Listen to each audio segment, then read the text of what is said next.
हरे कृष्ण। श्रीमद् भगवत गीता अध्याय 8 भगवत प्राप्ति।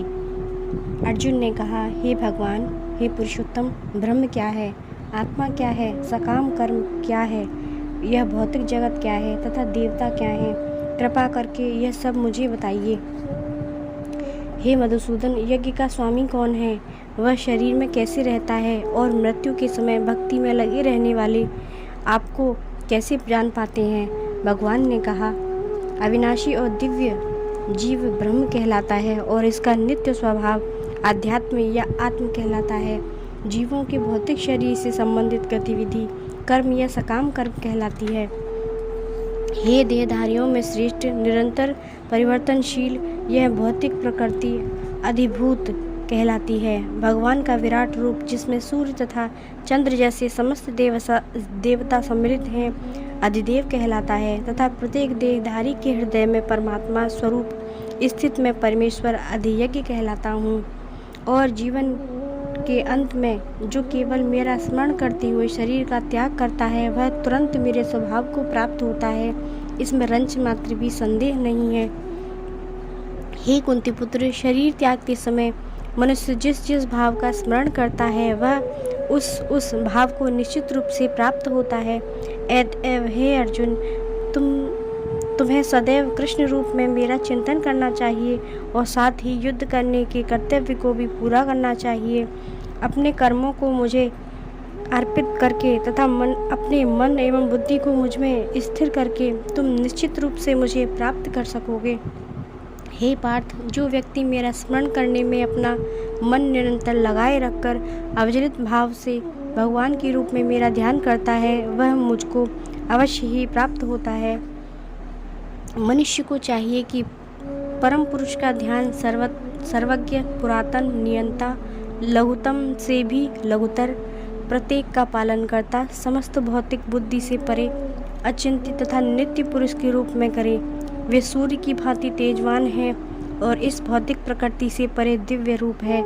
मृत्यु के समय जो व्यक्ति अपने प्राण को बाहों के मध्य स्थिर कर लेता है और योग शक्ति के द्वारा अविचलित मन से पूर्ण भक्ति के साथ परमेश्वर के स्मरण में अपने को लगाता है, वह निश्चित रूप से भगवान को प्राप्त होता है। जो वेदों के ज्ञाता हैं, जो ओंकार का उच्चारण करते हैं और जो संन्यास आश्रम के बड़े बड़े मुनि हैं, वे ब्रह्म में प्रवेश करते हैं। ऐसी सिद्धि की इच्छा करने वाले ब्रह्मचर्य व्रत का अभ्यास करते हैं। अब मैं तुम्हें यह विधि बताऊंगा जिससे कोई भी व्यक्ति मुक्ति लाभ कर सकता है। समस्त इंद्रिय क्रियाओं से विरक्त को योग की स्थिति योग धारणा कहा जाता है। इंद्रियों के समस्त द्वारों को बंद करके तथा मन को हृदय में और प्राणवायु को सिर पर केंद्रित करके मनुष्य अपने को योग में स्थित करता है। इस योगाभ्यास में स्थित होकर तथा अक्षरों के परम संयोग यानी ओमकार का उच्चारण करते हुए यदि कोई भगवान का चिंतन करता है और अपने शरीर का त्याग करता है, तो वह निश्चित रूप से आध्यात्मिक लोकों को जाता है। हे अर्जुन, जो अनन्य भाव से निरंतर मेरा स्मरण करता है, उसके लिए मैं सुलभ हूँ, क्योंकि वह मेरी भक्ति में प्रवृत्त रहता है। मुझे प्राप्त करके महापुरुष जो भक्ति योगी हैं, कभी भी दुखों से पूर्ण इस अनित्य जगत में नहीं लौटते, क्योंकि उन्हें परम सिद्धि प्राप्त हो चुकी होती है। इस जगत में सर्वोच्च लोक से लेकर निम्नतम सारे लोग दुखों के घर हैं। यहाँ जन्म तथा मरण का चक्कर लगा रहता है, किंतु हे कुंती पुत्र, जो मेरे धाम को प्राप्त कर लेता है, वह फिर कभी जन्म नहीं लेता।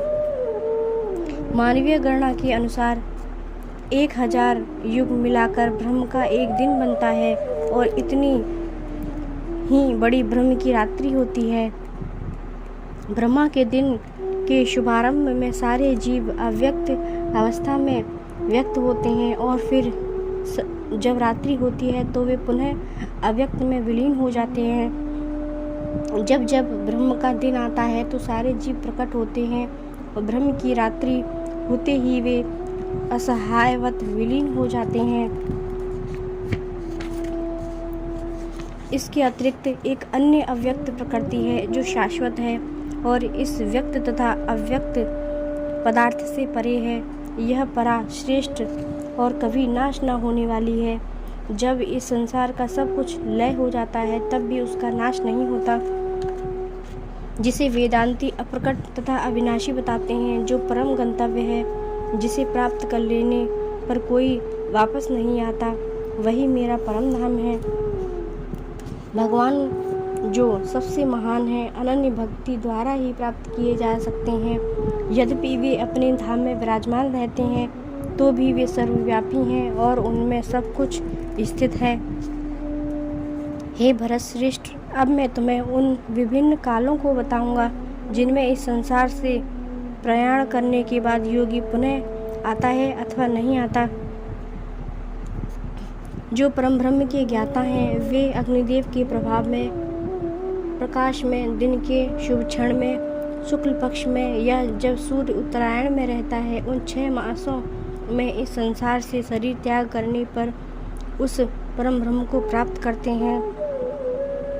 जो योगी धुएं रात्रि कृष्ण पक्ष में या सूर्य के दक्षिणायन रहने के 6 महीने में दिवंगत होता है, वह चंद्रलोक को जाता है, किंतु वहाँ से पुनः पृथ्वी पर चला आता है।